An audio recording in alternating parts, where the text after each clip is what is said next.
technology is the window of the soul. With all the different types of devices that we utilize, from wearables, smartphones, tablets, we are so entrenched and engaged in what we're utilizing today from a device perspective. It really has taken us to a totally new dawn and era from a market research aspect as well. The future's already here. What we do today will definitely shape the tomorrow. And what I'm going to do now is I'm going to hand it over to Luke Francis, who's head of our healthcare division. He's going to touch upon a little bit of the technological advances that have come into the healthcare market research today.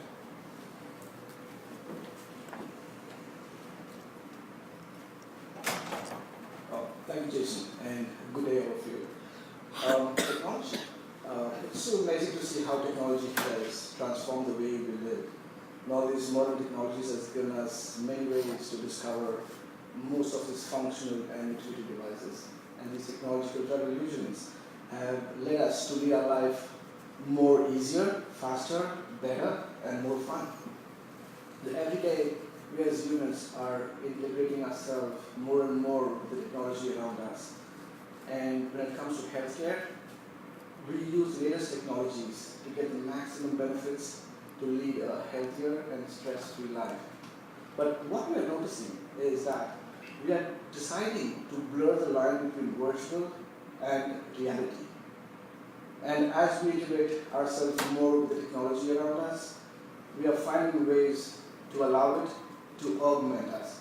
So this virtual reality and augmented reality is empowering the healthcare industry to improve the operational efficiency and enhance the entire experience for both patients and physicians alike.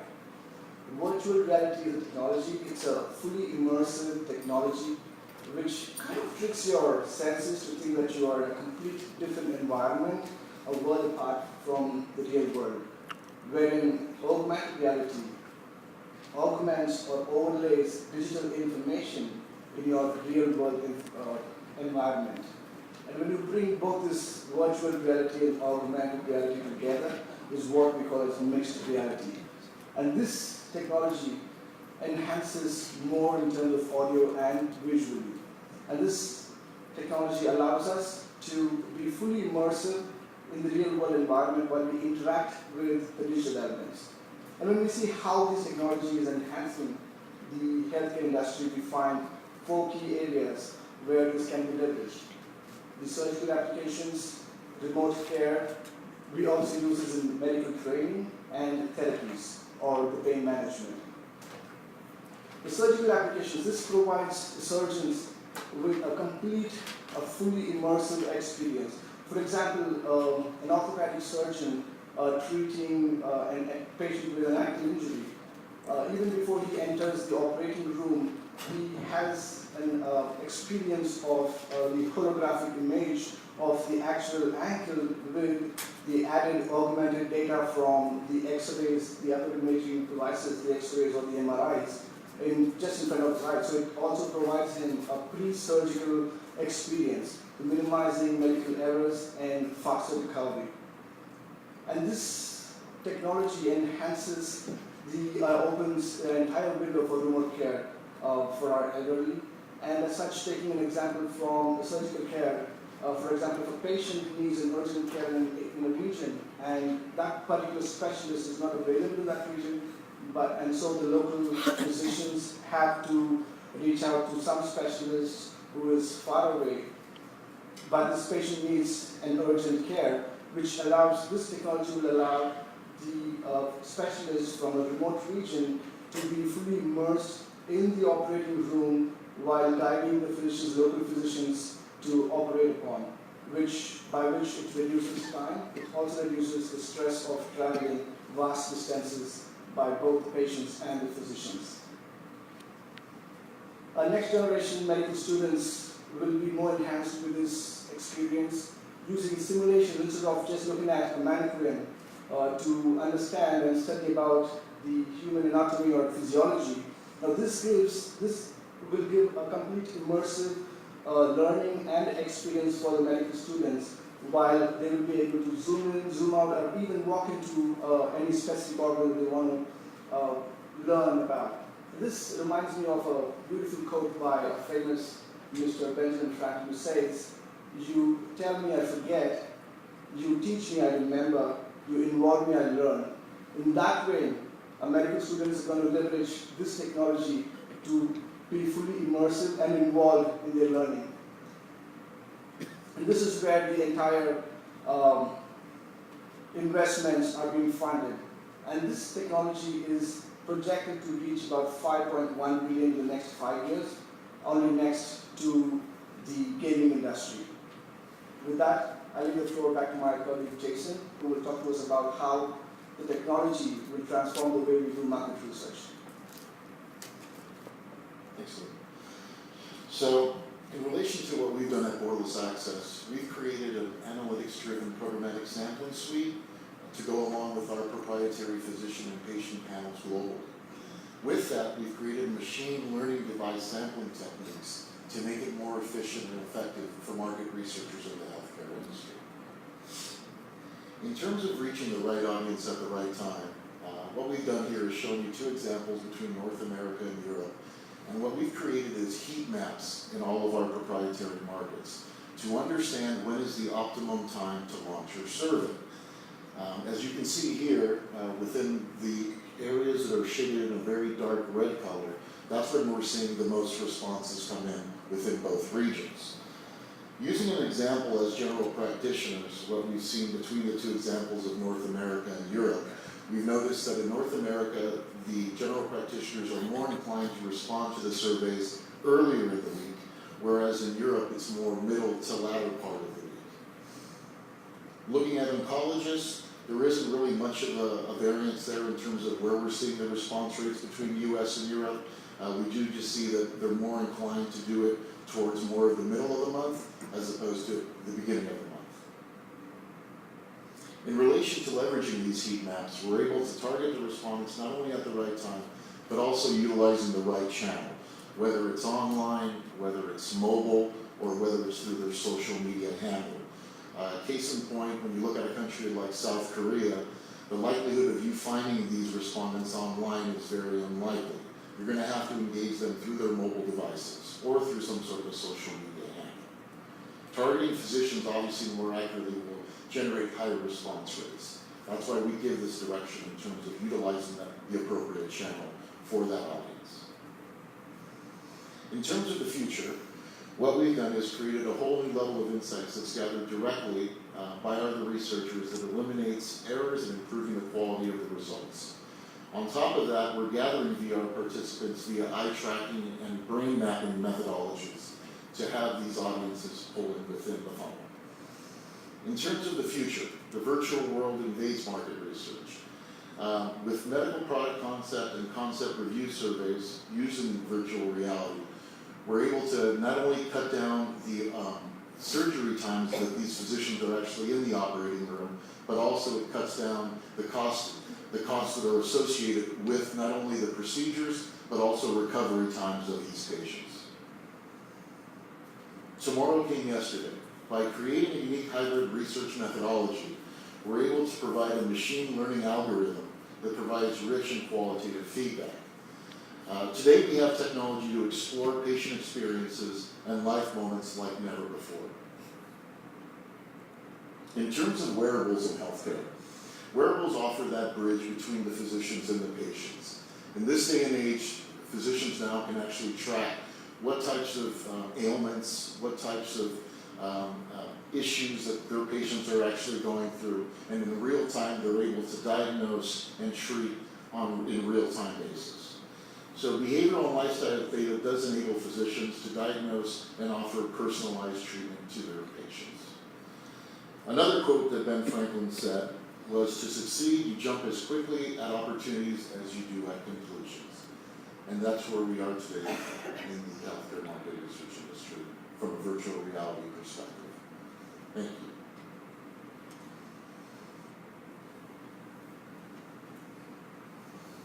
Questions? Yeah, in terms of the wearables, have you guys looked into how maybe a wearable can be used to create a validated endpoint for kind of a hard to measure disease state? I'm sorry, could you repeat that? In terms of the wearables,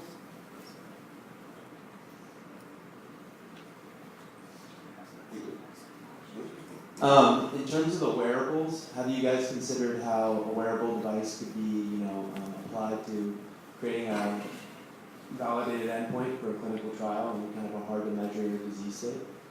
In terms of clinical trial, yes, no, and in terms of wearables, where connected health, the next part of how the technology will be enhanced in terms of connected health, yes, it will be a regular tracking, monitoring by physicians, where the treatment can be personalized and customized, even in terms of the rare conditions for the patients as such. However, it needs a lot more FDA approvals and regulations in terms of privacy. Another example I could use is we did one trial where we had a panel of physicians who actually we put them in a virtual environment for stent placements in the organ of the heart. And what they noticed was that when they were in this virtual room and they placed the stent in a specific artery to see how that organ would react, they realized that by doing it this way first and foremost, it cut down the procedure time itself once they went into the operating room. So there's cost efficiencies across the board.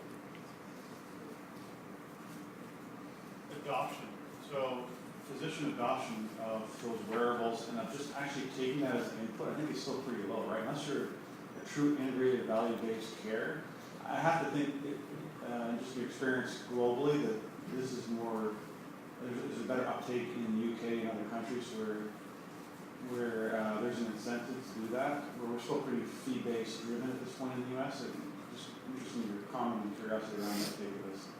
Well, with that regards, in fact, it is improving in the Asian markets rather than the Western markets now. And yes, it takes time.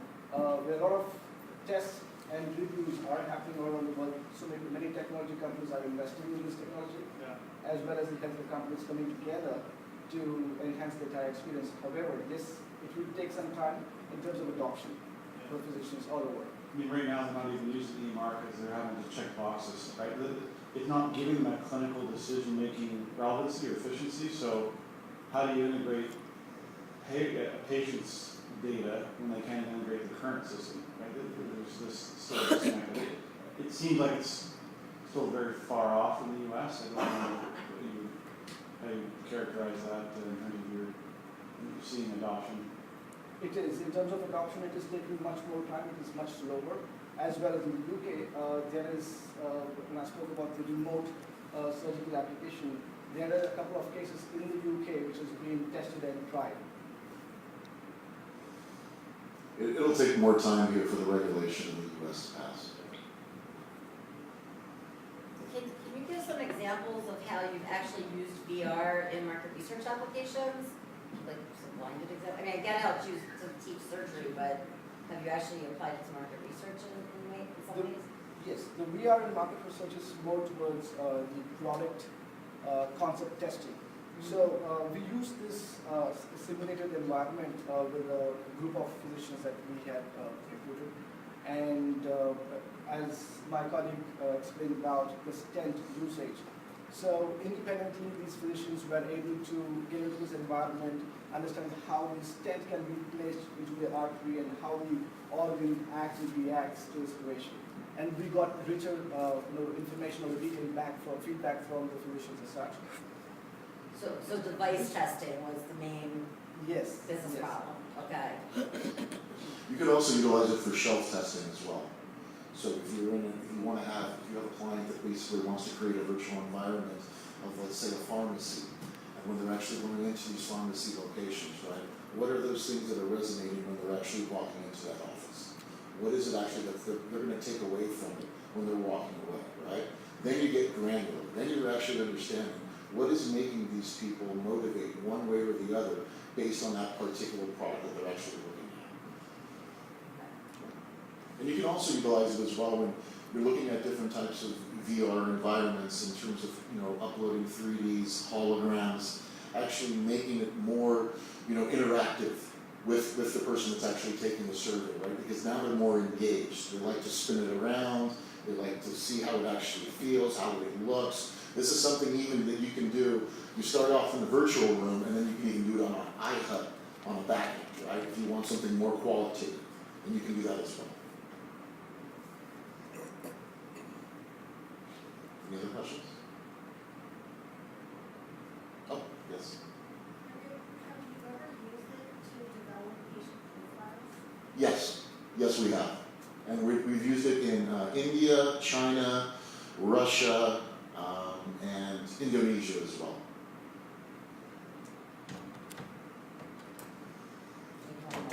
You mentioned the eye tracking. Is the eye tracking built into the VR device, or is that something separate? And I mean, I've heard some things like biometric testing is difficult when you're using VR because you can't hook everything up with the goggles on. But the eye tracking is part of the hardware. So that's in the Yes. VR device, okay. Yes, it's in the device.